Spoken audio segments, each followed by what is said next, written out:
velkommen til Pernilles boghimmel. I dag skal I se en video, som er en tag-video, der hedder Mid-Year Freakout Book Tag, som er en masse spørgsmål, 13 spørgsmål tror jeg, som jeg svarer på i forhold til bøger, og det er sådan noget, som mange booktubers gør. Ja. Lad os bare komme i gang. Det første spørgsmål, det er den bedste bog, jeg har læst i år. Og det har nok været Årstidskvartetten 3, som hedder Vindmageren af Maja Lunde. Det var meget specielt, og jeg græd, da jeg var færdig, og det er også bare utrolig smuk. Jeg tror simpelthen, det må være den bedste bog, jeg har læst. Den bedste fortsættelse, jeg har læst, det er Forgiving Paris af Karen Kingsbury, som er en del af den store Baxter-serie. Og jeg havde virkelig set frem til den her bog, og den skuffede bare overhovedet ikke. Mega god bog, hvor vi har fokus på Ashley og Landon, som er mit yndlings par i bøger. Og Ashley, hun er bare en af mine yndlingskarakterer.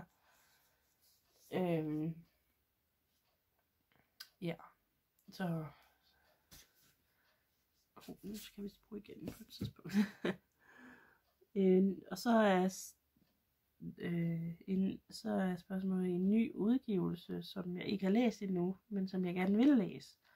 Og der vil jeg gerne have læst Den magiske boghandel 6 af Anna James, så jeg ligesom kan få færdiggjort den serie, og det er også bare en mega god serie, så den glæder jeg mig helt meget til at læse, og den er udkommet for en måneds tid siden, eller 2 her i Danmark, så den glæder jeg mig til at læse, når den kommer på biblioteket. Og så Dronningens udvalgte bog 2 af Julie Midtgaard vil jeg også gerne have læst, så får jeg også færdiggjort den serie. Og jeg kan godt lide at få færdiggjort nogle serier. Og det er også bare 2 mega gode serier, så ja. Så det er i hvert fald nogle af de udgivelser, der er kommet, som jeg gerne vil læse nu. Eller læse igen. Eller læse inden året er slut.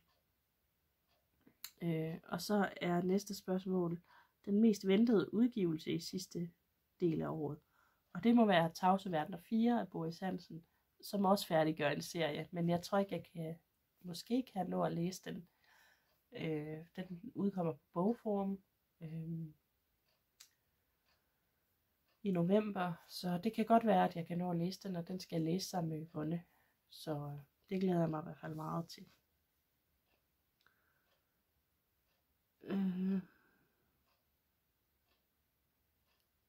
Og så den største skuffelse, det må simpelthen være denne her, The Baxters af Karen Kingsbury. Og det er også fordi, jeg har så store forventninger til Baxters, men den var også bare så mærkelig, fordi det var en prequel. Og der var en masse ting, som ligesom blev tvunget ind i den. Og selvfølgelig vil der være det i en prequel, men her føltes det bare meget tvunget. Og sådan en følelse skal det helst ikke give, tænker jeg. Altså jeg er lidt syg, så det er derfor jeg hoster lidt, og sådan lyder lidt underligt måske. Ja. Og så er der også bare det med den her, at Tim han bliver gjort til en kæmpe skurk.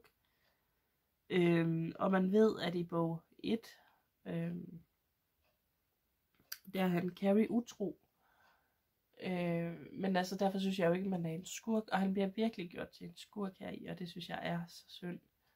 Og så sker der også en ret signifikant ting imellem Landon og Ashley, og det er bare så signifikant, at det er så mærkeligt, at det ikke bliver nævnt i de andre bøger. Selvfølgelig, man ved jo, det her er et prequel, så den er skrevet efter, men så skal man ikke skrive sådan en signifikant ting ind. Altså, ja. Den skuffede mig bare enormt meget. Og så var det også meget underligt, synes jeg, med tiden. Hvor lang tid der egentlig gik, for jeg synes, det føles som om, at det der skete, det skulle egentlig tage meget længere tid, end det var, for den foregår bare over en dag, den dag, hvor Carrie bliver gift.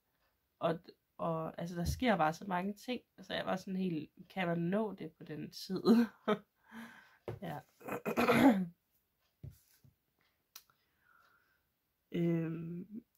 Og så er der den største overraskelse. Der har jeg et par stykker. Jeg har blandt andet den her, En verden vi ikke kender, af Lea Grosen Jørgensen.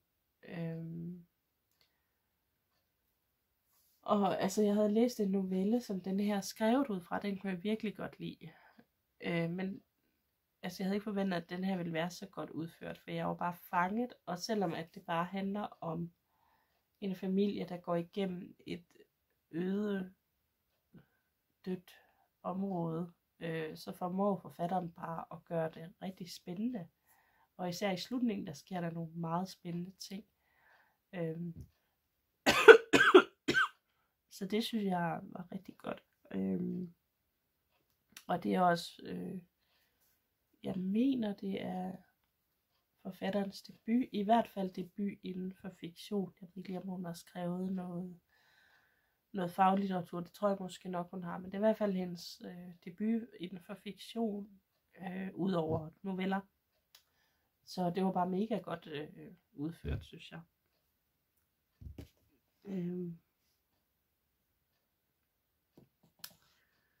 Ja, og så er der Carrie Soto af Taylor Jenkins Reid.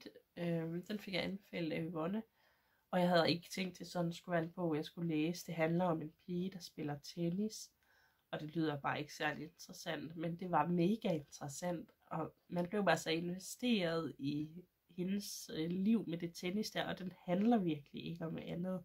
Altså okay, hun får en fyr på et tidspunkt, så det er også lidt romantik, men det er ikke der fokuset er.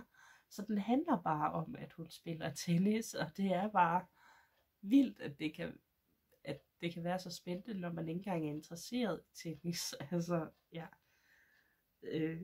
Det var virkelig specielt at opleve.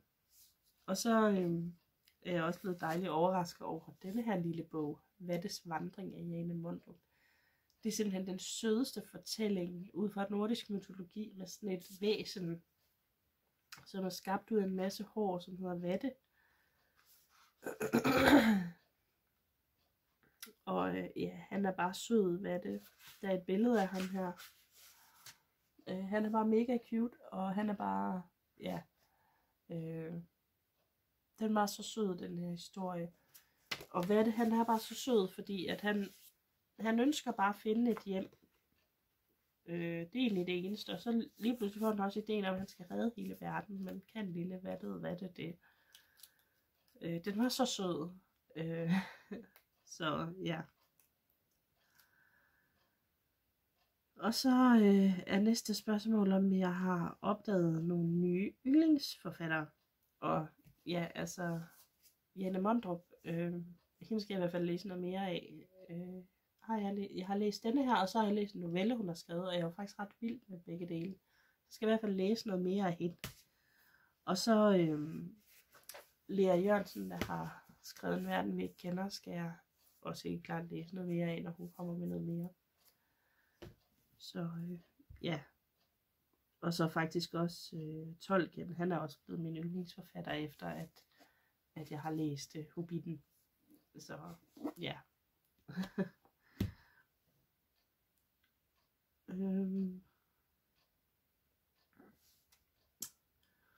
Så er næste spørgsmål, om jeg har fået en ny fiktiv forelskelse, altså en forelskelse i en fiktiv karakter.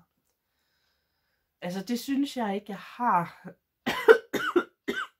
Altså jeg er stadigvæk sådan lidt forelsket i Aton fra Krøniken og Morika, det tror jeg aldrig nogensinde ændrer sig. Men altså der er nogle karakterer, jeg har fundet, som jeg helt vildt godt kan lide. Altså der er Vatte fra Vattes vandring, men det er ikke sådan en forelskelse, men det er bare, han er bare en mega cute karakter. Ja.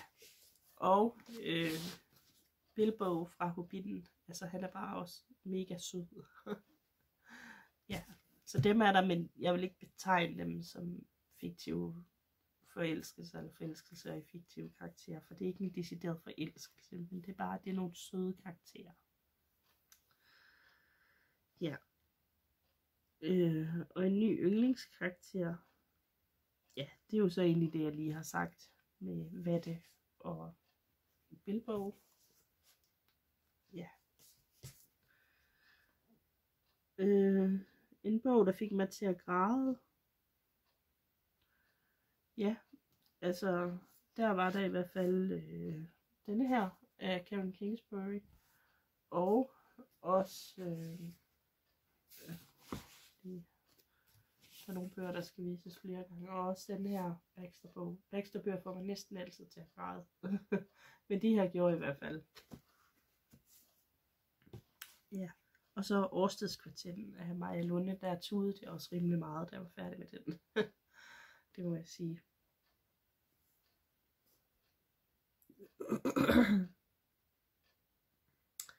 Og så er næste spørgsmål, hvilken bog, der har gjort mig glad? Og der må jeg sige, at Britt Marie var her. Jeg grinede så meget, da jeg læste den. Jeg læste den på lydbog, så gik jeg rundt og sådan smågrinede og storgrinede indimellem. Så det må have været lidt en oplevelse for dem, der var i nærheden af mig, når jeg læste den. Ja, men den var virkelig god, og jeg kan virkelig anbefale den som lydbog. Oplæseren er fantastisk, og ja, og bogen er fantastisk uanset. Så ja. Og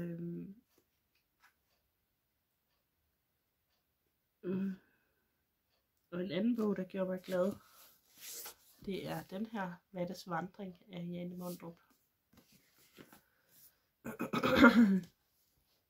Ja, fordi altså, man kan jo ikke blive anden glad, når man læser om lille Vatte. Den er jo simpelthen så sød. Og så modig og alt muligt. Og der var nogle særlige ting, der fik mig til at grine, som jeg ikke har lyst til at sige, for så spoiler jeg det, og det skal man gerne sådan opleve, men der er nogle ting, han ikke sådan kan, og det er meget sjovt, når han så prøver på det. Der griner jeg i hvert fald. Ja. Så ja. Så er der den smukkeste bog, jeg har enten købt eller fået i år. Og der har jeg 2. Og det er Satirtegnet af Maj-Britt Ravnholt Kramer. Det er jo en mega flot forside. Og da jeg så den, så tænkte jeg også, hvor er det bare en flot forside. Men så, da jeg havde haft den lidt tid, så gik det op for mig det her med, at herover der er blomsterne levende, og herover er de visnede. Og det synes jeg var ret sejt. Så ja.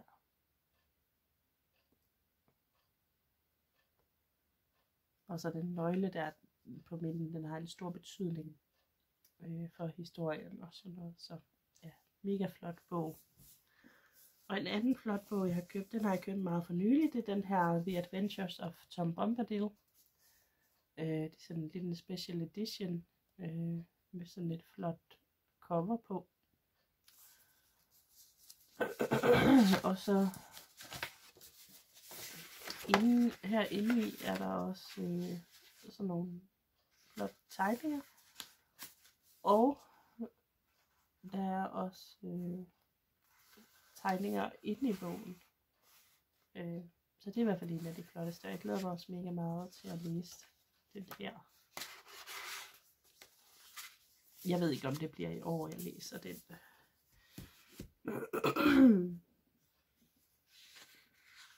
Ja, og så sidste spørgsmål, det er bøger, jeg skal have læst i år. Altså, der er en del, og der er også flere bøger, end dem jeg nævner her. Men altså, ja. Jeg vil gerne have læst den her novellesamling færdig, som jeg er i gang med. Fantasier med erotiske noveller. Og så den her til Fantasy Fellowship. Og der er også nogle andre til Fantasy Fellowship. Cirklets fortællinger af Tamora Pierce.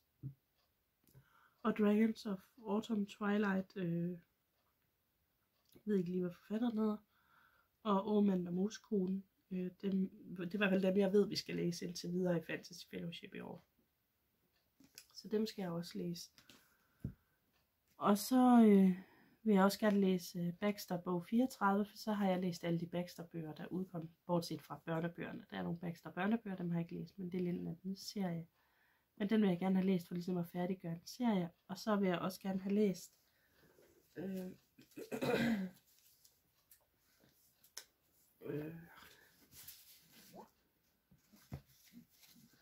hele Ringenes Herre. Jeg er i gang med bog 1. Og fortsætter i den her måned. Så det skal jeg nok få gjort. Få læst dem i hvert fald. Og jeg har jo kun læst bog 1 før. Men bog 2 og 3 har jeg ikke læst, så det glæder jeg mig også rigtig meget til. Og igen, sådan ser jeg, der bliver færdiggjort. Ja. Og så regner jeg også med, at jeg får læst Dæmoncyklusen færdig. Hvor jeg mangler den sidste halvdel af bog 3 og bog 4 og bog 5. Og så vil jeg også gerne have læst Frys græske guder bog 3, hvad den hedder, Troja. Og så vil jeg også gerne have læst Den magiske boghandel 6 af Anna James. Og jeg vil gerne have læst Begærets butik af Stephen King, fordi jeg har slet ikke læst noget af Stephen King i år.